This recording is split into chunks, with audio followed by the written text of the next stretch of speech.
Hello, everyone, and welcome back to the beginning of a brand new school year.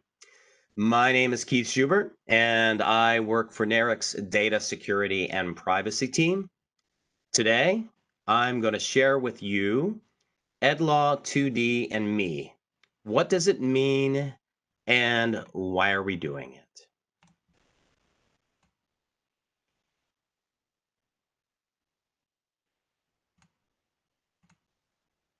As we jump into this topic, first of all, let's discuss why we should be concerned about protecting student data. Identity theft, defined as the fraudulent acquisition and use of a person's private identifying information, often for financial gain, is a growing market on the dark web when it comes to student information. As Emily Wilson said, in the worrying trend of children's data being sold on the dark web, criminal marketplaces hidden away on the dark web have entire economies devoted to buying and selling and leaking stolen information. It's a full-time job for cyber criminals, and they've built entire e-commerce platforms to keep up with it. Today, as some graduating students are applying for college loans for the first time, they are discovering that they have bad credit, and the cause of this, unbeknownst to them, was that they were previously victims to identity theft.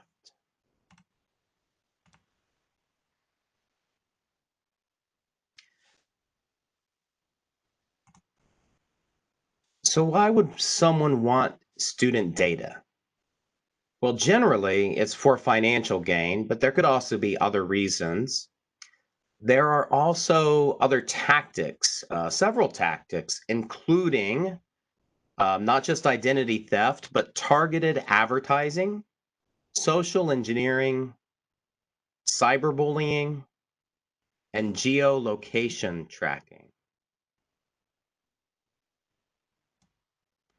So, with all this in mind, New York State introduces Education Law 2D with the intention of protecting student data.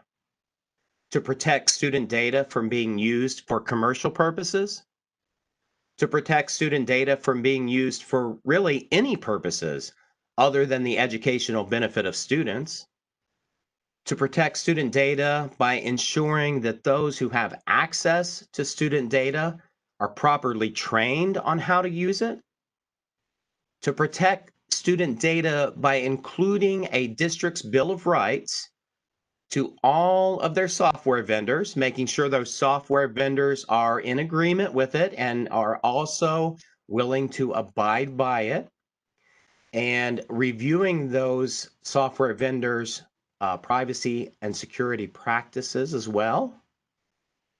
And also, EdLaw 2D attempts to protect student data by providing a cybersecurity framework for districts to use in order to establish data integrity.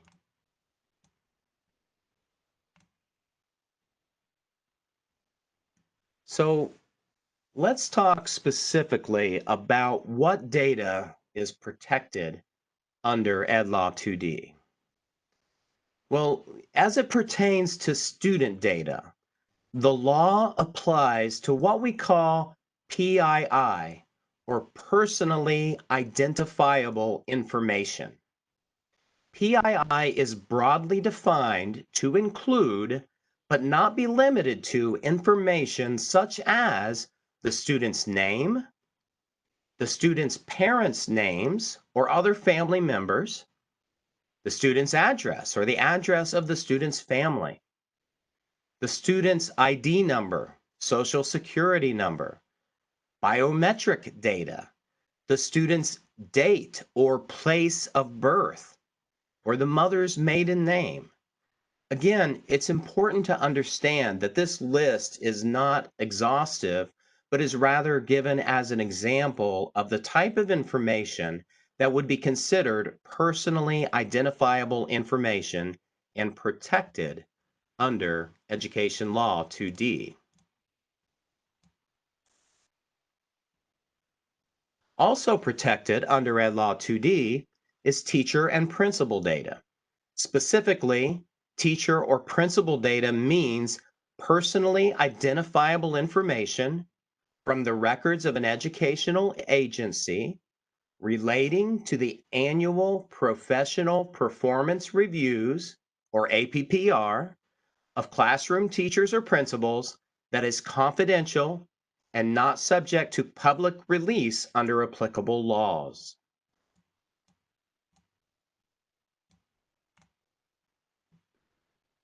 So now I would like to discuss Ed Law 2D and Part 121 of the Commissioner's Regulation in a nutshell.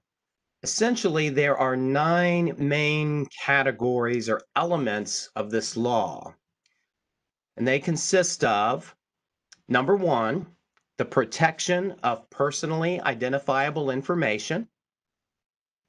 Number 2, the Parents' Bill of Rights for data privacy and security. Number 3, the appointment within each school district of a data protection officer.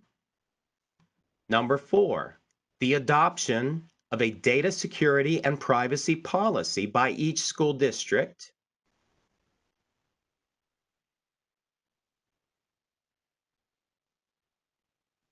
Number 5, the requirement for school districts to establish data confidentiality agreements with all third-party software vendors. Number 6, provide annual employee training on issues concerning privacy and security awareness. Number 7, implementation of the National Institute of Standards and Technology Cybersecurity Framework, also known as the NIST CSF. Number 8, an incident reporting and notification procedure. And number 9, an unauthorized disclosure complaint procedure.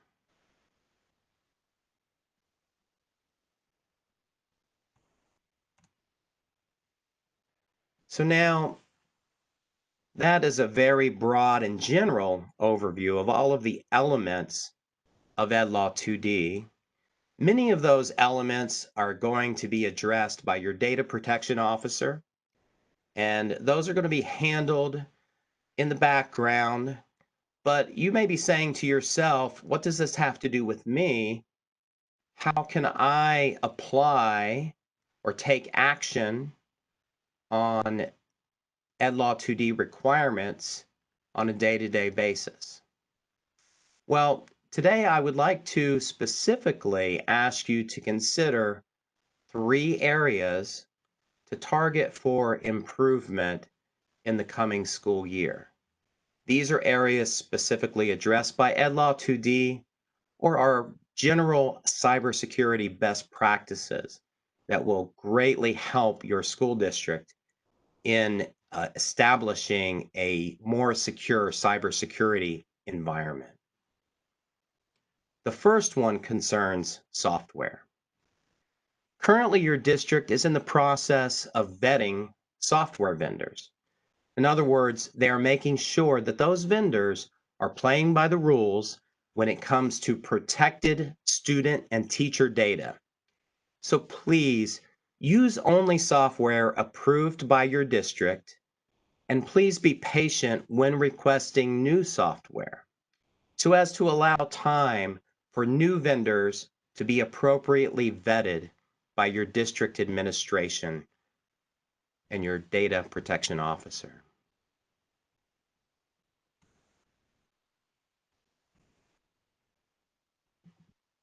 Second, I recommend using caution when clicking on emails, especially anything that looks suspicious. The number one cause of cybersecurity events within school districts across the United States is from what we call phishing emails.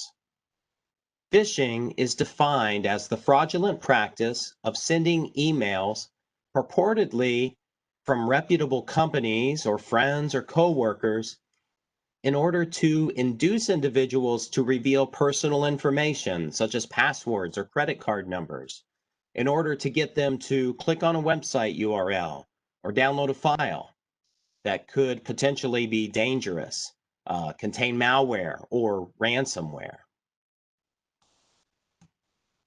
Let's look at this example of a phishing email and discuss some of the common elements that we see with many such emails. Number one, payment declined. Update required immediately. Many phishing emails will try to convey a sense of urgency to try to get you to react quickly without thinking about it too much. Number two, from Apple Pay support. Sounds legit, as Apple is a well-established brand, but the long email address with several underscores looks a little suspicious. Number three, dear Apple user. Very general. Don't they know my name? I spend enough money there, they should. Many phishing emails fail to address you by your name, but not all of them, so we have to use caution. Number four, again, with the sense of urgency. It has come to our attention that your recent payment was declined. An update is required immediately. Also notice punctuation and grammar mistakes, and often there will be spelling mistakes as well. Number five, notice that the URL of the website that is given looks legitimate. However, when you hover with your mouse over it without clicking on it, it shows a different URL than the one visible in the body of the email. This is a huge red flag. Number six. Number six says that if you do not update your payment information in the next 24 hours, your account will be deactivated. These emails love to use scare tactics, and again, there's that sense of urgency. Numbers 7 and 8. They are using incorrect information, but of course the average user might not pick up on that. But number 9 is a huge red flag. Number 9 shows us a zip file for download. This is huge. This file could contain any sort of nasty malware or ransomware that could infect not just your workstation, but potentially the entire network. If you ever receive anything that is suspicious, immediately contact your tech support personnel.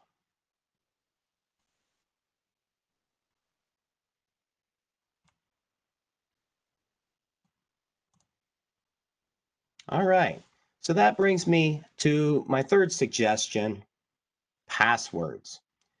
Good practices versus bad practices. Well, let's start with the good. Pass phrases are better than passwords, as a phrase is much more difficult to crack than just a simple word. Also, if you're going to use a word or a phrase, non-dictionary words are always best, such as a word with an alternate or an incorrect spelling. Your password or your passphrase should also include symbols, numbers, and a combination of upper and lowercase letters. And finally, and most importantly, don't share your passwords. Don't write it down, and don't give it out to other people. Bad practices: don't use common words. Don't use personal information, such as a pet's name or the name of the street that you grew up on. Don't use the same password on multiple sites, because if your credentials are compromised on one site, then guess what? They're compromised on multiple sites. And of course, writing your password on a Post-it note and sticking it on your computer monitor or in your desk drawer is a very, very, very big no-no in the cybersecurity world. So to summarize, number one, please use only district-approved software. Number 2, please use caution when clicking on emails, especially email links or attachments. And number 3, please use password best practices. Thank you so much for watching this presentation on EdLaw 2D. If you have any questions concerning EdLaw 2D, please contact us at dsp@narec.org. Thank you.